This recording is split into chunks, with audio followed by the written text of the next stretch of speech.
ದಕ್ಷಿಣ ಭಾರತದ ಮಹಾಕುಂಭ ಮೇಳವೆಂದೇ ಪ್ರಸಿದ್ಧಿ ಪಡೆದಿರುವ ಕೊಪ್ಪಳದ ಗವಿಸಿದ್ದೇಶ್ವರ ಜಾತ್ರೆಗೆ ಅದ್ದೂರಿ ಚಾಲನೆ ಸಿಕ್ಕಿದೆ.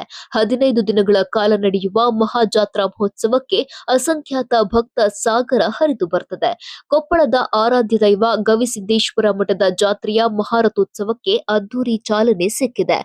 ಜಾತಿ ಭೇದ ಭಾವವಿಲ್ಲದೆ ಲಕ್ಷಾಂತರ ಭಕ್ತರು ಗವಿಸಿದ್ದೇಶ್ವರ ಸ್ವಾಮಿ ಜಾತ್ರೆಯಲ್ಲಿ ಭಾಗಿಯಾಗಿ ಕೃತಾರ್ಥರಾದರು. ಇದು ಬರೀ ಜಾತ್ರೆಯಲ್ಲ, ಜಾಗೃತಿ ಜಾಥಾಗಳ ಮೂಲಕ ಜನರ ಬದುಕಿನಲ್ಲಿ ಪರಿವರ್ತನೆ ತಂದ ಯಾತ್ರೆ ಅನ್ನೋದೇ ಇದರ ವಿಶೇಷ.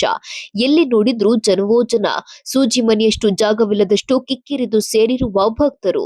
ಭಕ್ತಿ ಭಾವದಿಂದ ಜರುಗಿದ ಮಹಾರಥೋತ್ಸವ ಇದು ದಕ್ಷಿಣ ಭಾರತದ ಮಹಾಕುಂಭ ಮೇಳವೆಂದೇ ಪ್ರಸಿದ್ಧಿ ಪಡೆದಿರುವ ಗವಿಸಿದ್ದೇಶ್ವರ ಅಜ್ಜನ ಜಾತ್ರಾ ಮಹೋತ್ಸವ. ಜಾತ್ರೆಗೆ ಆಗಮಿಸಿದ ಲಕ್ಷಾಂತರ ಭಕ್ತರಿಗಾಗಿ ಮಹಾಪ್ರಸಾದವೇ ಸಿದ್ಧವಾಗಿದೆ.